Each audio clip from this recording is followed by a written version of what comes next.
الجنة للمطيعين والنار للملحدين ثم الصلاة والسلام على أشرف الأنبياء والمرسلين شفيع المذنبين نبينا أبي القاسم محمد وآل محمد وعجل فرجه وعلى أهل بيته الطيبين الطاهرين الهداة المهديين لا سيما بقية الله في الأرضين روح له الفداء وأرواح العالمين.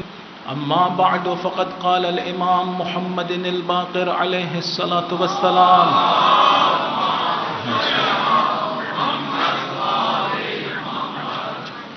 بني الإسلام على خمس: الصلاة والزكاة والصوم والحج والولاية ولم يناد بشيء كما نودي بالولاية. صلوات پڑھتے محمد و آل محمد. امپلیمنٹ کر لیں. مولا کی دو قسم کی ولایت ہے. ایک ولایت کو کہتے ہیں ولایت تکوینی اور ایک کو کہتے ہیں ولایت تشریعی. ولایت تکوینی آپ سمجھ چکے ہیں کہ جب علم حضوری ہو اور روح میں طاقت حاصل ہو، قدرت تصرف ہو، اس کے ذریعے سے خدا کی مرضی کے مطابق تصرف کرنا، یہ ولایت تکوینی ہے. پھر سے عرض کر رہا ہوں، خدا کی عطا کردہ طاقت ہے، خدا کی مرضی کے ذریعے استعمال کرتے ہیں اور تصرفات انجام دیتے ہیں. اور میں نے کہا کہ یہ جو تصرفات انجام دیتے ہیں بعض اوقات ہم انہی کو معجزہ یا کرامت بھی کہتے ہیں. اگر یاد ہو آپ لوگوں کو یہ گفتگو کہ اسی کو معجزہ اور کرامت بھی کہتے ہیں. معجزہ یعنی ایک خارق العادت چیز، نہ خارق العلہ. اگر آپ کو وہ بحث یاد ہو جو میں نے یہیں پر کی، خارق العادت امر کا نام ہے، خارق العلہ امر کا نام نہیں ہے. عجیب ہے. مصیبت یہ ہے ہم سب کی کہ اس دنیا میں رہتے رہتے ہم مختلف چیزوں کی عادت اپنا لیتے ہیں، مختلف چیزوں کے عادی ہو چکے ہیں. مثلا سورج طلوع ہو رہا ہے، غروب ہو رہا ہے، پرندے چہچہا رہے ہیں، اڑ رہے ہیں. دنیا کی مختلف یہ جو آپ دیکھتے ہیں خداوند متعال نے سورج، چاند، ستارے یہ سب کچھ بنایا ہے، ان سب کو دیکھنے کی، ان کے ساتھ زندگی گزارنے کی، طلوع ہو رہے ہیں، غروب ہو رہے ہیں، ہمیں عادت ہو گئی ہے. جب ہم پیدا ہوتے ہیں اس وقت ہمیں عادت نہیں ہوتی ہے، اس وقت ان چیزوں کی ہمیں عادت نہیں ہوتی. لہذا بچہ ہر چیز کو تحیر سے دیکھتا ہے، ہر چیز کو حیرت سے دیکھتا ہے.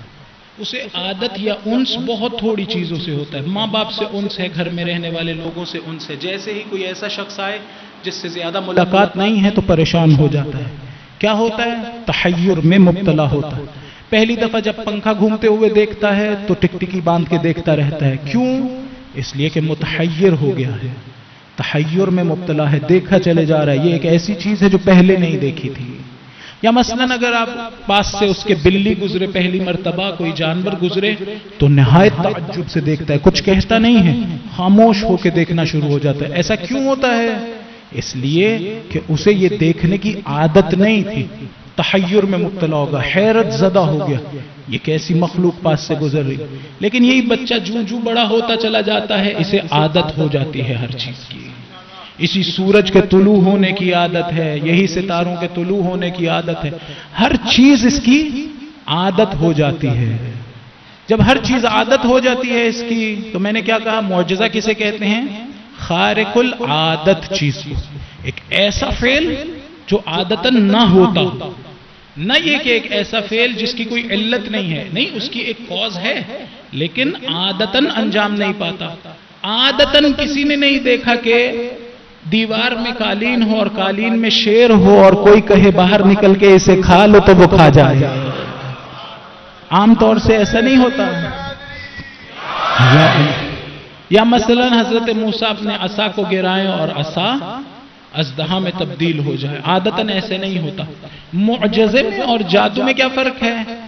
جادو میں انسان کو ایسا دکھلائی دیتا ہے کہ شاید کوئی چیز بدل گئی ہے، مثلاً جادوگروں نے رسیاں پھینکی اور لوگوں کو یہ دکھلائی دیا کہ شاید وہ سانپ میں تبدیل نہیں ہوتا. یعنی ایسا نہیں ہوا کہ انہوں نے ولایت تکوینی کے ذریعے سے ان رسیوں میں تصرف کیا ہو. وہ تو جادوگر تھے، ان کے پاس ولایت تکوینی نہیں تھی. رسیوں کو نہیں بدلا، لوگوں کی آنکھوں کو دھوکہ دیا ہے. لوگوں کی آنکھوں کو دھوکہ دیا. پتہ نہیں کس طرح کے الفاظ ہمارے ہاں استعمال بھی ہوتے ہیں، نظر بندی اور اس طرح کے الفاظ. تو جادو میں اس طرح سے ہوتا ہے، حقیقت میں تصرف نہیں ہوتا، بلکہ ایسا دکھلائی دیتا ہے کہ شاید ایسا ہوا.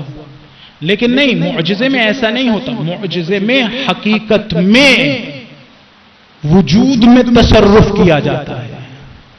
اب آپ کو توجہ ہو جائے گی کہ جیسے ہی ان لوگوں نے رسیاں پھینکی اور حضرت موسیٰ نے اپنا عصا پھینکا اور عصا اژدہے میں تبدیل ہوا اور رسیوں کو نگل گیا، وہ جو ایک طویل عرصے سے کفر میں مبتلا تھے، بڑے بڑے جادوگر تھے، فوراً سجدے میں گر گئے. کیوں؟ اس لیے کہ جانتے تھے جو ہم نے کیا ہے وہ نظر کا دھوکہ ہے، جو موسیٰ نے کیا ہے وہ تصرف ہے. فوراً سے محسوس کر گئے کہ یہ موسیٰ نے ایک خارق العادت چیز انجام دی. حقیقت میں ایسا ہوا ہے، صرف دھوکہ نہیں ہے. جس وقت سورج کو پلٹایا ہے تو دھوکہ نہیں دیا ہے، پلٹا لیا ہے.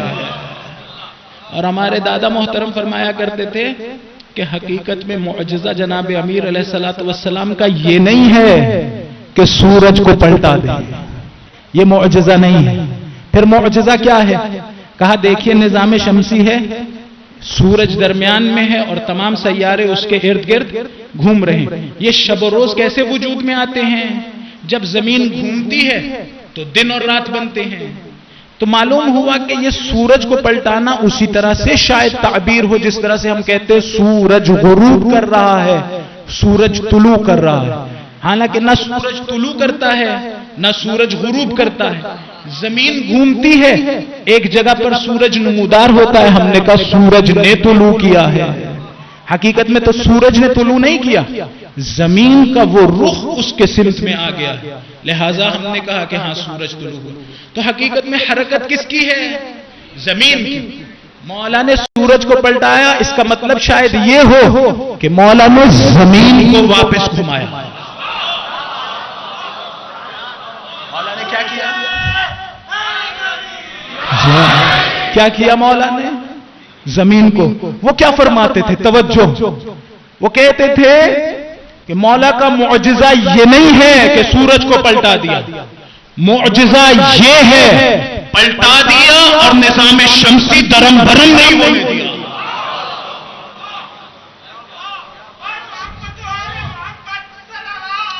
اللہم صلی علی محمد وآل محمد. یہ نظام شمسی کے سیارے ایک دوسرے سے جڑے ہوئے ہیں، بندھے ہوئے ہیں، ہمیں نظر نہیں آتے اس طرح سے، اللہ بندھے ہوئے. یہ جو چاند ہے جو ہماری زمین کے گرد گھوم رہا ہے، آپ اگر آج کل ماڈرن سائنس کو بھی پڑھیں دیکھیں تو کیا کہتے ہیں؟ ایسے ہے جیسے دو بالز ایک دوسرے کے ساتھ جڑے ہوئے ہیں اور گھومتے چلے جا رہے ہیں. خوب کمال یہ ہے کہ زمین کو پلٹا دیا جائے، گھما دیا جائے، یا عام تعبیر میں سورج کو پلٹا دیا جائے، نظام شمسی دھرم برم نہ ہو جائے، اپنی جگہ پر باقی رہے. ایک خارق عادت چیز ہے، خارق علت نہیں ہے. علت کیا ہے وہ مولا بہتر جانتا ہے. کیسے کیا ہے اس کا علم مولا کو عطا ہوا. یا حضرت عیسیٰ علیہ السلام ہیئت الطیر کو خلق کیا کرتے تھے، مردوں کو زندہ کر لیتے تھے اور بہرحال شفا دیا کرتے تھے. یہ سارے کے سارے امور خارق عادت ہے. تو ہمارے استاد کیا کہہ رہے تھے؟ کہہ رہے تھے کہ یہ جو معجزے کا نام ہے، مجھے یہ جملہ ان کا بہت پسند ہے. فرما رہے تھے کہ یہ جو معجزے کو کہا نا خارق عادت، یعنی ایسا کام جو خرق عادت کرے، عادت کو توڑ دے. یہ عادت کس کے لیے ہے؟ سورج کا طلوع ہونا عادت ہو گئی، ستاروں کا طلوع ہونا عادت ہو گئی. یہ ہم لوگ ہیں جن کے لیے سورج کا طلوع ہونا عادت ہے. ایک ولی خدا سے پوچھیں وہ کہے گا معجزے کے علاوہ کائنات میں کچھ نہیں ہے، دم بدم معجزہ ہے، لمحہ بلمحہ خداوند متعال ایسا کر رہا ہے کہ انسان کی عقل متحیر ہو جاتی ہے۔ معجزہ ہے دم بدم، یعنی روزانہ سورج کا طلوع ہونا معجزہ ہے، روزانہ زمین کا ایسے حرکت کرنا معجزہ ہے، یعنی ایک ایسا کام ہے جو معمولی نہیں ہے۔ ہاں ہمارے نفوس کی کمزوری کی وجہ سے یہ ہوا ہے کہ ہمیں ان کی عادت ہوئی ہے، ورنہ عادت نہیں ہے۔ جبھی تو خدا نے اسی اختلاف لیل و نہار کو اپنی نشانی قرار دے دیا، کہا یہ ہماری نشانی ہے۔ کن کے لیے نشانی؟ وہ لوگ جو بیدار ہوں ان کے لیے نشانی ہے، ہم جیسوں کے لیے نہیں، ہم لوگوں کے لیے تو عادت ہے، ورنہ واقعاً تعجب کی بات نہیں ہے کہ پرندہ ہوا میں معلق رہے۔ خدا کہتا ہے کس نے اسے ہوا میں معلق رکھا ہے میرے علاوہ؟ کائنات کا ایک ایک فعل جو طبیعت کا ہے وہ اسی طرح سے ہے۔ درود پڑھتے محمد و آل محمد۔ بس وہ جو جنہیں ہم عام طور سے کرامات اور معجزات کہتے ہیں ان کے بارے میں بھی شاید یہ کہنا درست ہو کہ ہماری نسبت سے معجزہ ہے، علی کے لیے معمولی بات ہے ان کے لیے۔ لیکن ہمارے دوست ایک نہایت عظیم جملہ کہتے تھے، ایک صاحب ان سے ملاقات ہوئی، انہوں نے بہت خوبصورت جملہ کہا مردہ زندہ کرنا کوئی بڑی بات نہیں ہے، مرحب کے سینے پہ سوار ہو وہ جسارت کرے اٹھ جانا بہت بڑی بات ہے۔ مردہ زندہ کرنا بڑی بات نہیں ہے۔ علی کا کمال کہاں ہے؟ علی کی اوج دیکھنی ہو تو بندگی میں نظر آئے گی، علی کی اوج دیکھنی ہو تو مناجات میں نظر آئے گی، جہاں گڑ گڑا کے خداوند متعال سے باتیں کر رہے ہیں۔ شب ضربت کی اللہم صلی علی محمد وآل محمد وعجل، وہاں علی کے کمالات نظر آئیں گے، نہایت تواضع، جانتے ہیں کہ جو کچھ ہے اسی کا دیا ہوا ہے، لہذا عالی ترین درجہ معرفت پر فائز تھے، عالی ترین خضوع و خشوع خداوند متعال کے مقابلے میں تھا۔ باقی افراد بھی اسی طرح، ایک دوسرے کی نسبت بھی اسی طرح۔ جناب رسول خدا ہوتے تھے، علی مرتضی خاموش رہتے تھے، ادب کے ساتھ رہتے تھے۔ جناب رسول، میں دیکھ رہا تھا ایک جگہ پر امام حسن علیہ السلام تشریف رکھتے ہوں،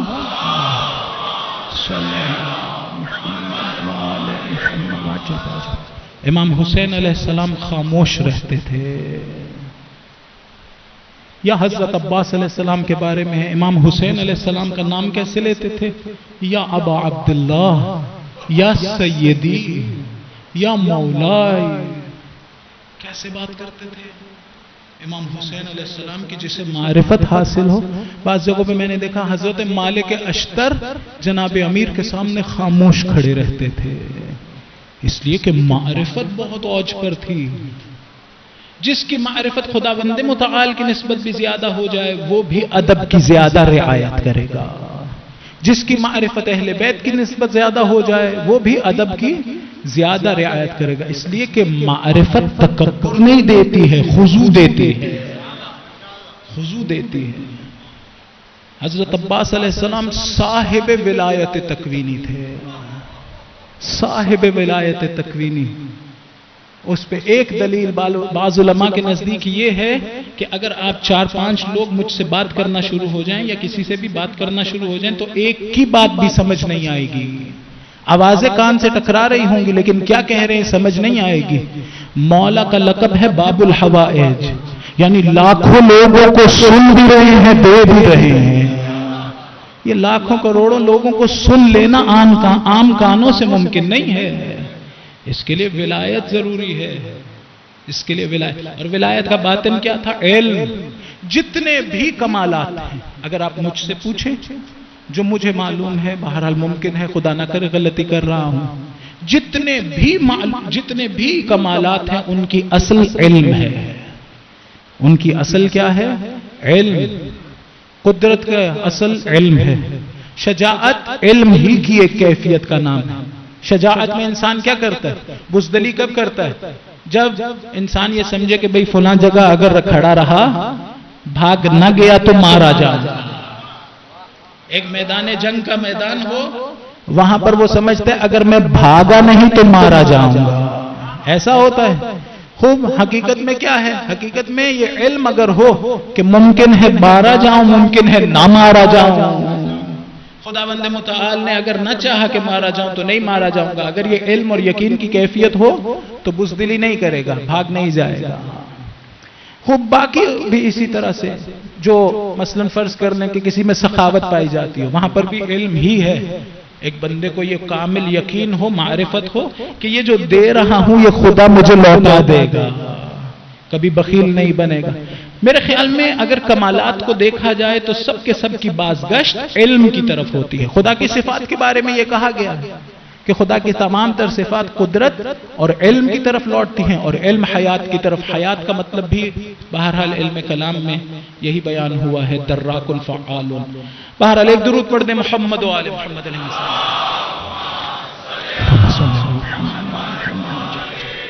تو کیا ہے کہ علم ہے جو وہ قدرت لے کے آتا ہے. کیسا علم؟ علم حضوری، حقائق کا علم. جناب امیر علیہ السلام فرماتے ہیں اپنے بارے میں کہ جب میں چھوٹا تھا تو رسول مجھے آغوش میں لیتے تھے.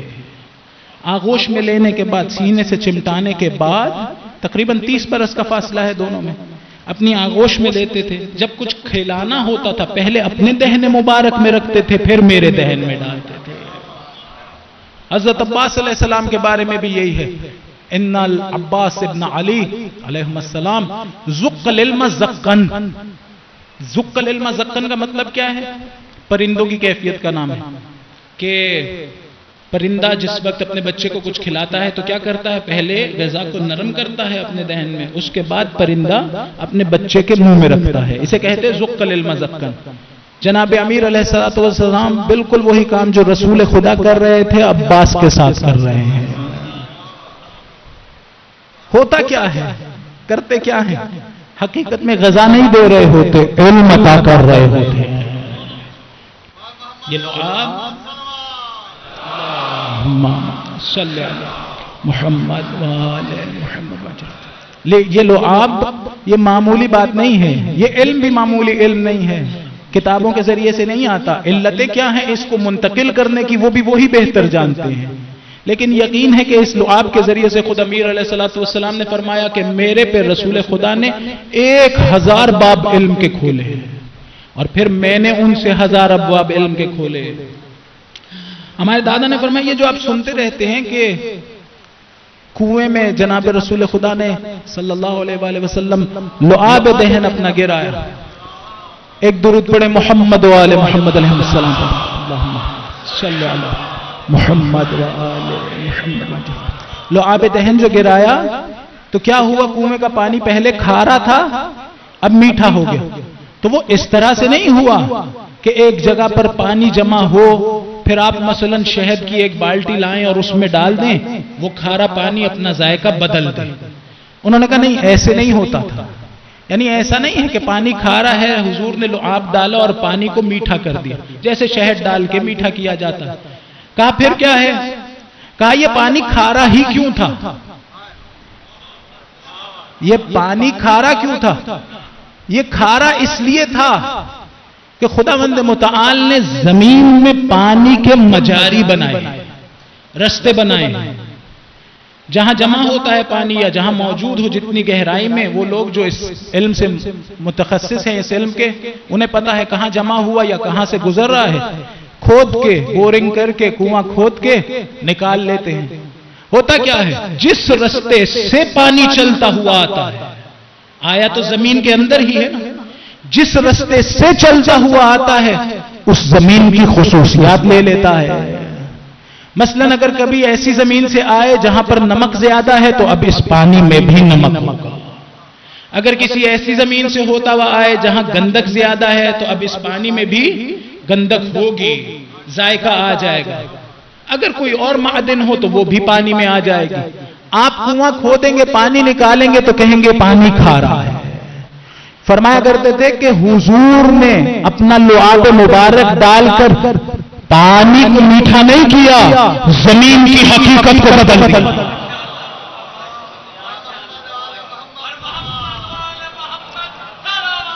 اللہ صلی اللہ محمد محمد۔ زمین کی حقیقت معلوم ہوا، ایک کام کر رہے ہیں، تصرف کر رہے ہیں، علت کیا ہے وہ ہمیں معلوم نہیں۔ حضرت عباس علیہ السلام کے ساتھ اسی طرح سے علم عطا ہو رہا ہے، علم بھی ایسا جو ولایت لے کر آئے اپنے ساتھ۔ ہمارے دادا فرمایا کرتے تھے شب عاشور کو 9 محرم کو شمر ملعون کربلا پہنچا، شب عاشور کو حملہ کرنا چاہتا تھا۔ امام حسین علیہ السلام نے حضرت عباس سے کہا ارکب بنفسی انت یا اخی، تمہارا بھائی حسین تم پہ قربان ہو جائے، سوار ہو جاؤ، پوچھو کیا ماجرا ہے۔ کیا خوبصورت جملہ ہے، ارکب بنفسی انت یا اخی، حسین تم پہ قربان ہو جائے۔ امام معصوم کسی پہ قربان نہیں ہوتا، لیکن اپنی محبت کا اظہار کر رہے ہیں۔ عباس اتنے عزیز ہیں تو فرماتے تھے جس وقت حضرت عباس علیہ السلام آئے تو ایک مرتبہ کہا رک جاؤ، کہتے نہ جانے کیا تاثیر تھی اس ایک لفظ میں، گھوڑے آگے نہیں بڑھ سکے، روک لیا گھوڑوں کو۔ لوگ کہتے ہیں اگر حضرت عباس علیہ السلام کو جنگ کرنے کی اجازت مل جاتی تو لشکر اعداء تباہ ہو جاتا، ختم ہو جاتا، نہیں، صاحب ولایت تکوینی ہیں، ارادہ کرتے تو حشر نشر کر دیتے۔ لیکن امت کا امتحان کیسے ہوتا، امت کی ہدایت کا سامان کیسے ہوتا؟ امت کی ہدایت کا سامان تھا، لوگوں کو جھنجھوڑنے کی ضرورت تھی، لوگوں کو جھنجھوڑنے کی، سب سوئے پڑے تھے، لوگوں کو جھنجھوڑا گیا اس ایک شہادت کے ذریعے سے۔ خیر، تو ایسی بلند شخصیت ہیں حضرت عباس علیہ السلام، نہایت عظیم، باب الحوائج ہے، ابو القربہ ہے۔ ابو القربہ کا مطلب یہ ہے وہ شخصیت جس کی ذمہ داری یہ ہو کہ مشق اس کے پاس ہو، پانی پلانے کی ذمہ داری ان کی تھی، یا امام حسین علیہ السلام نے عطا کر دی۔ ابو القربہ قمر بنی ہاشم ہے، نہایت خوبصورت شخصیت، جس وقت چلتے ہوں گے حسین کو کتنے اچھے لگتے ہوں گے، کیسے اچھے لگتے ہوں گے۔ یا کاشف الکرب عن وجہ الحسین اکشف کرب بحق اخیک الحسین۔ حضرت عباس وہ شخصیت ہیں جن کے چہرے کو دیکھ کے حسین غم بھول جاتے تھے، غم میں مبتلا نہیں ہوتے تھے۔ پھر جناب سیدہ کو دیکھ کے جناب امیر غم بھول جاتے تھے، جناب امیر کو دیکھ کے جناب رسول خدا غم بھول جاتے تھے۔ عباس ایسی شخصیت کا نام ہے جنہیں امام حسین علیہ السلام دیکھتے تھے تو ہم غم بھول جاتے۔ یا کاشف الکرب عن وجہ الحسین، ایک کرب کو ختم کرتے ہونے والے، حسین کے چہرے سے کرب ختم ہو جاتا تھا، پھر کرب کی تو یاد نہیں ہوتی تھی۔ حضرت عباس علیہ السلام ایسی شخصیت ہے، نہایت شجاع، نہایت بہادر۔ ایک چیز ہوتی ہے تہور، ایک چیز ہوتی ہے شجاعت، اور ایک چیز ہوتی ہے بزدلی۔ بزدلی یعنی انسان عقل کی بات کو نہ مانے، عقل حاکم نہ ہو، سمجھے کہ فلاں ضرر ہو جائے گا، عقل کہہ رہی ہو کہ ڈٹے رہو، نہ ڈٹا رہے مثلا، اور چھوڑ دے میدان کو۔ تہور انسان ایک غضب کی شدت والی حالت رکھتا ہو، جہاں پھر ایک مرتبہ اس کی عقل حاکم نہ ہو، ہر ایک کو چیر پھاڑ کر دینے کی خواہش ہو اس کے دل میں۔ غضب نہیں، شجاعت نہیں، شجاعت ان دونوں کے درمیان میں ہے، یعنی ایسی حالت غضب کی جہاں پر انسان کی عقل حاکم ہو، عقل اس کی حاکم رہے۔ بالکل وہی کیفیت جو امام علی علیہ السلام کو حاصل تھی، سوار ہوئے مرحب کے سینے پر، اس نے جسارت کی ہے۔ مولا اپنے نفس پہ اس قدر قوی کنٹرول رکھتے ہیں کہ اس کے اوپر سے ہٹ گئے ہیں۔ اگر کوئی اور ہوتا شاید ضربت لگا دیتا، یعنی یہ توجہ نہ کرتا کہ اب جو ضربت چلائی ہے یہ اپنے غصے میں چلائی ہے، اس کی رضا کے لیے نہیں چلائی ہے۔ لیکن عقل کو اگر کوئی حکومت دے تو پھر خدا ہی کی رضا کے لیے۔ ایسے شجاع تھے، شجاعت اس قدر زیادہ تھی، اور اس قدر بلند قامت اور قوی تھے، بعض لوگوں نے کہا خدا کے جلال کا مظہر تھے، بعض علماء نے کہا جس وقت گھوڑے پہ سوار ہوتے تھے قد مبارک اتنا بلند تھا کہ دونوں گھٹنے، دونوں زانوں گھوڑے کی گردن کے برابر آ جاتے تھے. کس قدر بلند ہوں گے کہ ان کی قد و قامت. لیکن آقا بحر العلوم سے کسی نے پوچھا آقا یہ بتلائیے کہ عباس کا قد تو بہت بلند تھا، قبر چھوٹی سی کیوں ہے؟ آقا بحر العلوم بے ہوش ہو گئے. جب ہوش میں آئے تو کہا، غالباً یہ جواب دیا کہ دشمن کے حوصلے بلند ہو گئے تھے عباس کے بعد. شاید جس طرح امام حسین علیہ السلام کے لاشے کو پامال کیا، حضرت عباس کا لاشا پامال ہوتا رہا، ورنہ تو کسی میں جرت نہیں تھی مقابلے کے لیے آئے. اتنے شجاع تھے کہ صفین میں ابن شعثا ایک ایسا شخص جو کہتا ہے شام والے کہتے ہیں کہ میرا مقابلہ 10,000 سواروں سے کیا جائے، اپنے آپ کو ایسا تصور کرتا تھا. صفین میں میدان کے جنگ میں آئے تو اس کے 7 بیٹوں کو یک کے بعد دیگرے قتل کیا. سوچیں وہ پہلوان جو اپنے آپ کو بہت کچھ سمجھتا ہو، جب 7 بیٹوں کو قتل ہوتے دیکھے گا کس قدر غصے میں آئے گا میدان جنگ میں. حضرت عباس علیہ السلام نے اسے بھی فنار کیا. جب اسے فنار کر دیا نا تو ایک مرتبہ جناب امیر علیہ السلام نے واپس بلایا. واپس آئے تو نقاب اتارا، اصحاب کو پتا چلا عباس گئے ہوئے تھے. اب جو نقاب اتارا تو ماتھے پہ پیشانی پہ بوسہ دیا، کہا عباس کہیں تمہیں نظر نہ لگ جائے، کہیں تمہیں نظر نہ لگ جائے. کیوں؟ تمہیں میں نے کربلا کے لیے سنبھالا ہے، تمہیں میں نے خدا سے مانگا ہی کربلا کے لیے تھا. جس وقت انتخاب ہمسر کرنا تھا کیا کہہ رہے تھے؟ عقیل اپنے بھائی عقیل علیہ السلام سے کیا کہہ رہے تھے؟ انظر لی امراتن من فحول العرب لتلد لی ولدن ذخرا للحسین، میرے لیے عرب کے بہادر خاندانوں میں سے خاتون کا انتخاب کرو. کیوں؟ تاکہ میرے لیے ایسا بیٹا پیدا ہو جو حسین کے کام آ جائے. ہمیں کس لیے چاہیے بیٹا؟ ہمیں اپنی اپنی اصلاح کر لینی چاہیے. ہمیں بھی سوچنا چاہیے اور پھر کام کرنا چاہیے، تربیت کرنی چاہیے کہ مجھے بیٹا چاہیے زمانے کے امام کے لیے، جس طرح علی کو چاہیے تھا حسین کی مدد کے لیے. جس وقت متولد ہوتے ہیں تو کیا کہتے ہیں؟ آتے ہیں حضرت عباس علیہ السلام کو اٹھاتے ہیں، گریہ کر رہے ہیں، گریہ کرتے چلے جاتے ہیں، بازوؤں پہ بوسے دے رہے ہیں. پوچھا بی بی نے، مولا میرے بچے کی خیر ہے، گریہ کر رہے ہیں، بازوؤں پہ بوسے دے رہے ہیں. کہا اس کے بازو میرے حسین کی راہ میں لپٹ جائیں گے. ایسی عظیم بی بی تھی جو مولا سے کہتی تھی میرے نام سے نہ پکاریں. جناب امام حسن علیہ السلام اور امام حسین علیہ السلام کے سامنے مجھے نام سے نہ پکار. لہذا پھر کہا جاتا تھا ام البنین. 4 بیٹے تھے. حضرت عباس علیہ السلام خود میدان جنگ میں جائیں شہیدوں اس سے پہلے اپنے بھائیوں کو بھیجا تھا. نہایت عظیم مؤمنہ والدہ، ان کا ذکر نہ کروں تو شاید جفا ہو. جس وقت بشیر واپس آیا تھا نا، جب لٹا ہوا قافلہ آ گیا مدینے، تو آواز دے رہا تھا اے لوگو لٹا ہوا قافلہ آ گیا، لٹا ہوا قافلہ آ گیا، حسین مارا گیا. ایک مرتبہ حضرت ام البنین نے دیکھا تو کہا میرے حسین کی کیا خبر ہے؟ اس نے پڑھ کے کہا ام البنین، شاید کہا ام البنین میری تسلیت قبول کرو، تمہارا عباس مارا گیا، تمہارے بچے مارے گئے. ایک مرتبہ کہا وائے ہو تجھ پہ، مجھے پتا حسین ٹھیک ہے.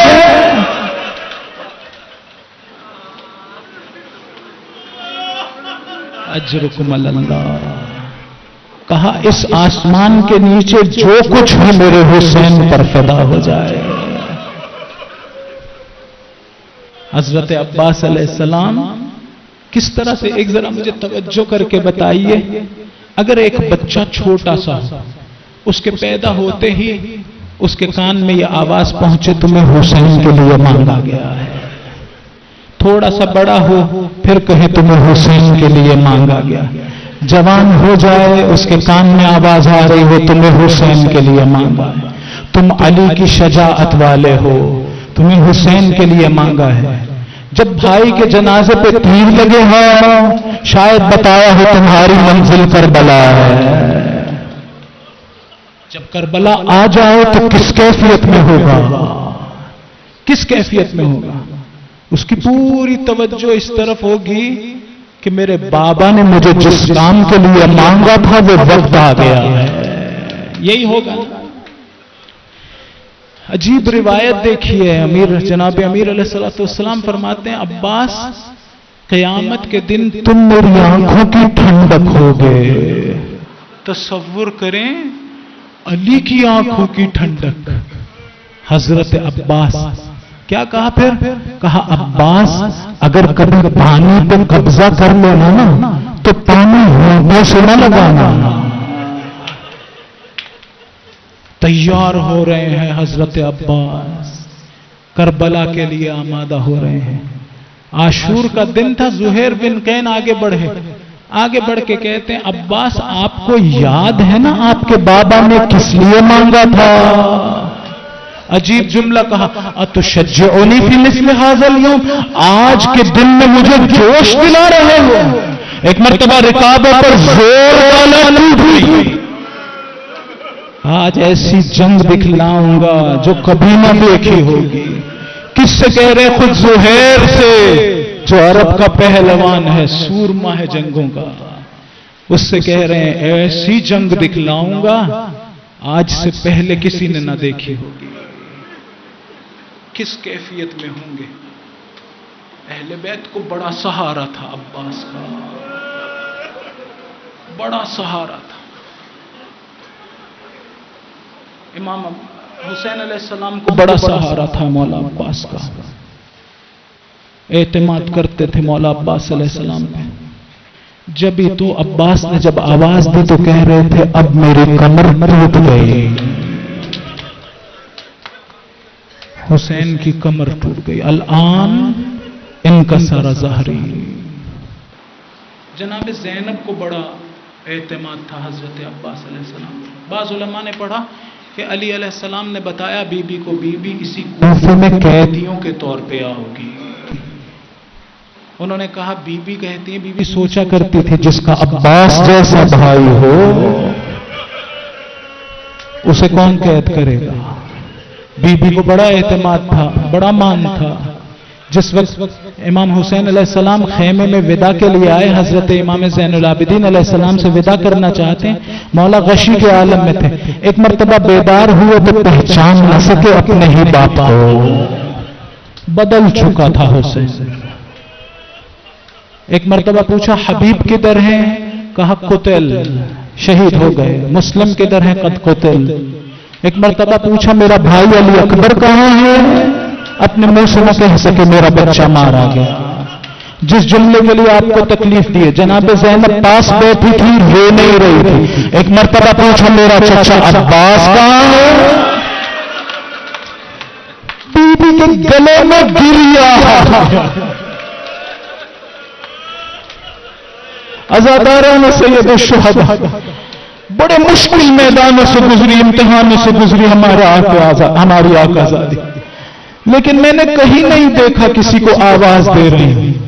مثلا 11 محرم کو جب سب کو سوار کر دیا نا بندے ہاتھوں سے، جب اکیلی رہ گئی، کوئی محرم نہیں تھا سوار کرنے والا، تنے تنہا رہ گئی، میں نے نہیں دیکھا اکبر کو آواز دی ہو، میں نے نہیں دیکھا امام حسین علیہ السلام کو آواز دی۔ ایک مرتبہ فرار ہو رک گیا، عباس مدینے سے جا رہے تھے تو آپ نے سوار کیا تھا، آئیے دیکھیے میں اکیلی رہ گئی ہوں، کوئی سوار کرنے والا نہیں،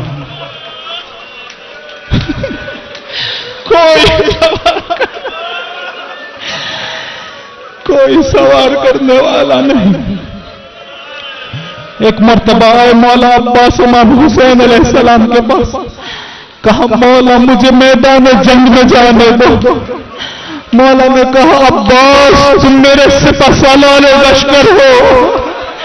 شاید کہا مولا نے لشکر ہی کہا رہا. اجرکم اللہ اجرکم اللہ. ایک مرتبہ عجیب جملہ کہا مقتل میں ذکر ہوا. مولا میرا دل تنگ ہو گیا. مولا اس دنیا میں رہنے کی خواہش نہیں. شاید یہ کہنا چاہتے ہوں حسین آقا اب تمنا نہیں رہی اس دنیا میں باقی رہنے کی. ایک مرتبہ مولا نے کہا ٹھیک ہے عباس اگر جاتے ہیں تو جائیے, یہ مشق اپنے ساتھ لے جائیے. اطاعت حضرت عباس, ایمان حضرت عباس کا یہاں سے اندازہ لگائیے. وہ جو بچپن سے سنتا رہا تمہیں کربلا کے لیے سنبھال کر رکھا ہے. ایک مرتبہ امام حسین نے کہا مشق لے جاؤ تو ایک مرتبہ نہیں کہا مولا نے تو جنگ کا منتظر تھا. میں دکھلانا چاہتا تھا کہ اپنے کو قاتلوں سے کیسے بدلا لیا جاتا جس سے میرے حسین کے بچوں کو پیاسا رکھا ہو. عباس اس سے کیسے انتقام. ایک مرتبہ نہیں کہا. میرا دل کہتا ہے آج عباس کی زندگی کا مقصد بدل گیا ہوگا. آج مقصد یہ رہ گیا ہوگا کسی طرح سے تھوڑا سا پانی لے آؤ حسین کے بچے پیاسے. اجرکم اللہ. حسین کے بچے پیاسے. ایک مرتبہ نیزہ اٹھایا مشق کاندھے میں ڈالا فرات کی طرف چلنا شروع کیا. کسی میں جرأت نہیں تھی عباس کے مقابلے پہ آئے. جانتا تھا مارا جائے گا. ایک مرتبہ قبضہ کیا فرات پر مشق بھرا. میرا دل کہتا ہے تیزی تیزی سے جا رہے ہوں گے, سوچتے ہوں گے کسی طرح پانی خیموں میں چلا جائے. حسین کے بچے پیاسے. اجرکم اللہ. کوئی مقابلے میں نہیں آ سکتا. ایک مرتبہ دھوکے سے چھپ کے وار کیا. ایک بازو شہید ہوا. عباس کا بائیں بازو میں کندھے میں مشق لٹکائی, ہاتھ میں نیزہ, بڑھتے چلے جا رہے ہوں گے. ظالم نے چھپ کے دوسرا وار کیا. میرے مولا نے مشق کو دانتوں سے دبوچا. خیمے کی جانب بڑھ رہے ہیں, بڑھتے چلے جا رہے ہیں. حرملا نے کہا مختار سے میں کربلا میں 3 تیر ایسے لے کے گیا تھا جو زہر میں بجھائے ہوئے تھے. کہا کیا دیا تو نے اس کا؟ کہا ایک علی اصغر کے گلے میں مارا, ایک حسین کے سینے میں مارا, ایک عباس کی آنکھ یا سینے میں لگا یا آنکھ میں لگا. اسے عباس بڑھتے چلے جا رہے ہوں گے. ایک مرتبہ تیر کا مشق میں لگنا تھا. مولا نے مقتل کا رخ کر لیا. اجرکم اللہ. گھوڑے سنبھل نہیں پا رہے ہیں. ایک عالم دین سے کسی نے آ کے کہا مجھے بھیجا گیا ہے تاکہ آپ کو بتاؤ. حضرت عباس کہہ رہے تھے میرے مصائب کیوں نہیں پڑھتے. کہا میں تو عباس کے مصائب پڑھتا ہوں. کہا کیوں نہیں لوگوں کو بتاتے. میں گھوڑے سے زمین پر آیا, بازو نہ تھے. اجرکم منہ کے بل زمین پہ گرے. بازو نے کہا آنکھ میں تیر تھا نا, ہماری آنکھ میں دل کا گر جائے کیسے نکالتے ہیں ہاتھوں سے, وہ جس کے پاس ڈالے. ایک مرتبہ تیر کو زانوں میں پھنسایا, کھینچنا چاہتے ہیں, ظالم نے گرز مارا, سر شگافتہ ہو گیا. گھوڑے سے گرتے گرتے آواز کی تھی اے بھائی, بھائی کی خبر. علماء نے کہا آج سے پہلے تو مولا کہتے تھے, آج بھائی کیوں کہہ رہے ہیں. شاید بیوی کی زیارت ہوئی ہو.